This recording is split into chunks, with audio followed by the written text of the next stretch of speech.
Well, the LA Lakers were in action last night, and they ran their current win streak to 7 games now, and their overall record to 15-4, which is now all of a sudden good for second place in the Western Conference, despite being without the services of LeBron James, who spent his time on the bench laughing at a teammate for airballing a layup. The Los Angeles Lakers are on fire right now. 7 straight wins, 15-4 overall, second place in the loaded Western Conference. And you know what the craziest part is? LeBron James has barely been on the court.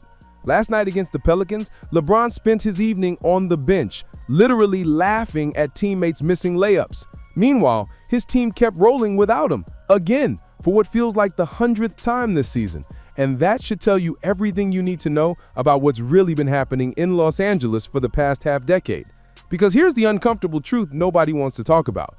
The narrative that LeBron James makes everyone around him better, it's a lie, a carefully constructed myth that's been fed to us for 20 years. And Austin Reaves' sudden explosion into superstardom is the smoking gun that proves it. Austin Reaves just dropped 33 points. Luka Doncic put up 34. 2 top 10 players in the entire league operating at an elite level, carrying the Lakers to victory after victory. And LeBron wants to act like he saw this coming all along, like he's been championing Austin Reaves since day one. According to LeBron, he has been telling everybody that AR could play since his rookie year. When was this? When was he the rookie? I don't even remember. 5 years ago, right? Yeah, I've been told you I can ball. It's nothing. AR he's great. Let's talk facts. Cold, hard, undeniable facts. Austin Reaves is 27 years old. He's not some teenage prodigy finally coming into his own. From ages 23 to 25, his first 3 full seasons in the NBA under LeBron's stewardship, Austin Reaves averaged 12.5 points per game. 12.5! With 3.7 assists and 3.6 rebounds. Those are role player numbers, bench rotation guy numbers. That's not the stat line of someone LeBron believed could be a star. But this season? This year, now in his aged 27 season, thanks to Luka Doncic taking over the reins and control of this team, Austin Reaves is now able to shine. He is averaging nearly 29 points per game, 7 assists, and 6 rebounds. That's not incremental growth. That's not natural development. That's liberation. That's what happens when a talented player finally gets unleashed from a system that was suffocating him. The advanced analytics tell an even more damning story.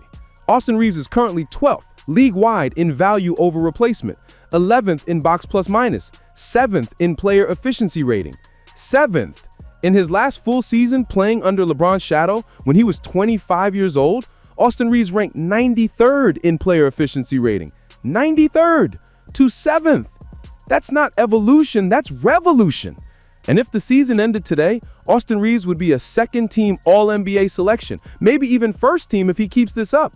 That's the caliber of player we're talking about, a legitimate superstar who was treated like a complimentary piece for years because that's all LeBron's system allows. Now, LeBron's defenders are going to say this is crazy talk. They're going to point to all the championships, all the finals appearances, all the success. They're going to tell you about his basketball IQ, his facilitating ability, his leadership. But let me ask you something. If LeBron James really makes his teammates better, why does this keep happening? Because LeBron James has a storied past in making his elite teammates worse. Most notably, I'm just going to go through some of the more noteworthy ones like Chris Bosh, who dipped from a 24-point per game average the year before teaming up with LeBron James to an 18.7 point per game afterwards. And look, I know what you're saying. Chris Bosh was averaging 24 points per game in his final season with Toronto. 24! He was a legitimate first option, a franchise cornerstone. Then he teamed up with LeBron and Dwayne Wade in Miami, and his scoring dropped to 18.7 points per game. Now, the obvious counter-argument is that he had to share shots with 2 other superstars. Fair enough. But here's what nobody talks about. His efficiency tanked too. His true shooting percentage dropped 3-4 percentage points, from 59% to 56%.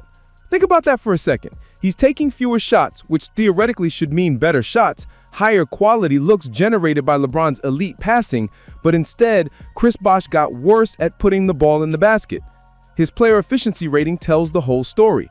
4th league-wide in his final Toronto season. 4th, a top 5 player by that metric.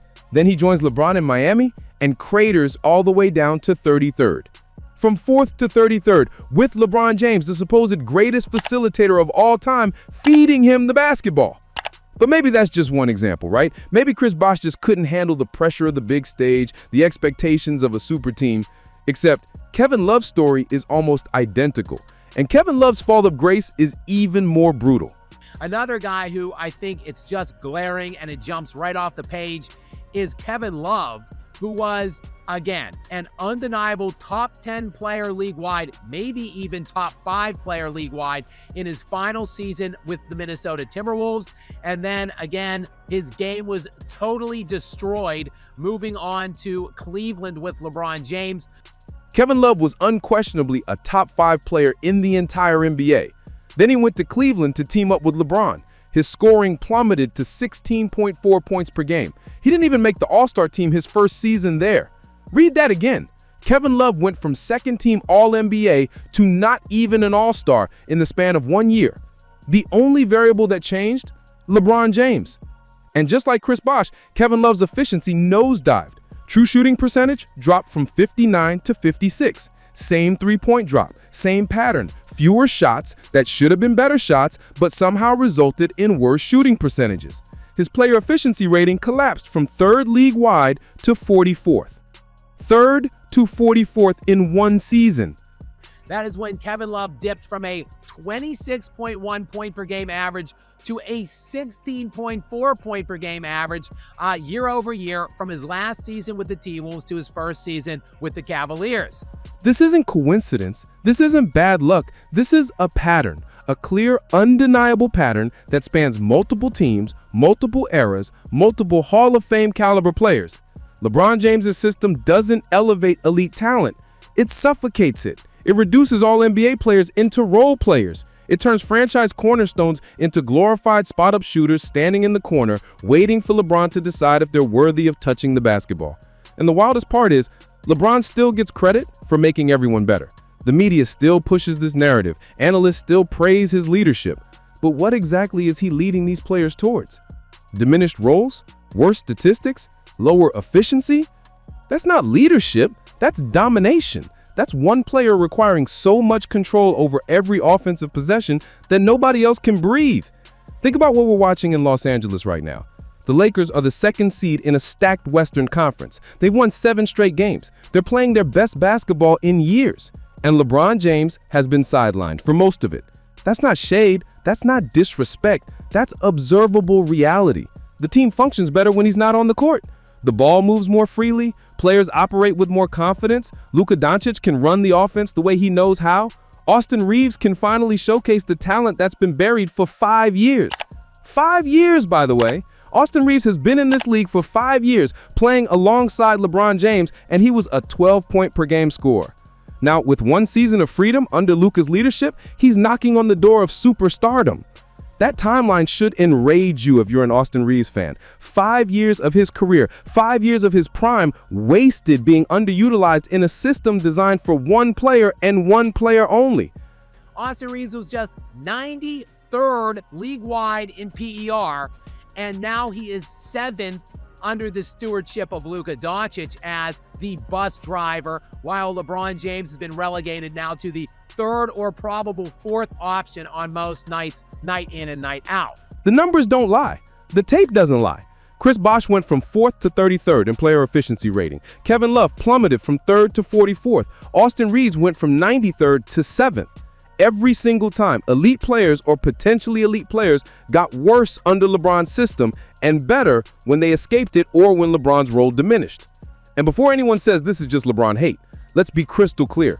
LeBron James is an all-time great basketball player who ever lived. His individual accomplishments are undeniable. His longevity is unparalleled. His basketball IQ is off the charts. But being great individually doesn't mean you make your teammates great. Those are 2 completely different skills. And the evidence overwhelmingly suggests that LeBron's greatness comes at the expense of everyone around him. This isn't about taking away from his legacy. It's about being honest about what that legacy actually includes. It includes championships, yes, finals appearances, yes, MVPs and scoring titles, and historic playoff performances.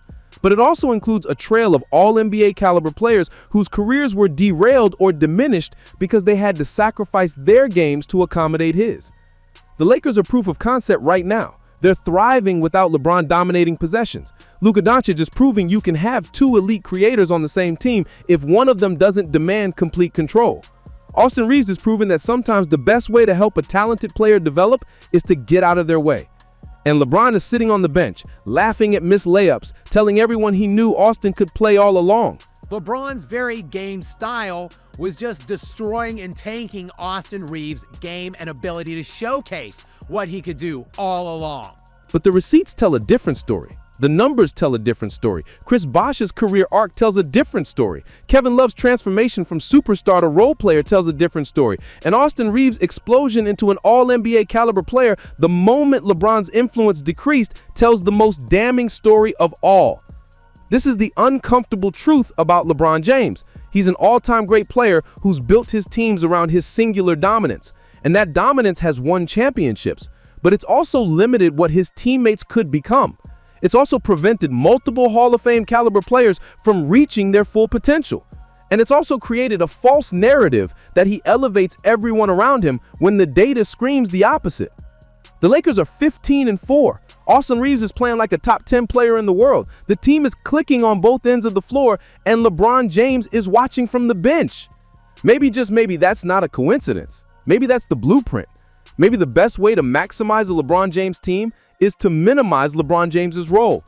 It's a crazy thing to say about a player of his caliber, but after watching Chris Bosh crater from 4th to 33rd in PER, Kevin Love plummet from 3rd to 44th, and Austin Reaves skyrocket from 93rd to 7th the moment he escaped LeBron's shadow, maybe crazy is just what the truth looks like when everyone's been lying for 2 decades. The King makes his teammates worse. The numbers prove it, the tape prove it. Austin Reaves' career prove it. And no amount of revisionist history about always believing in AR can change that.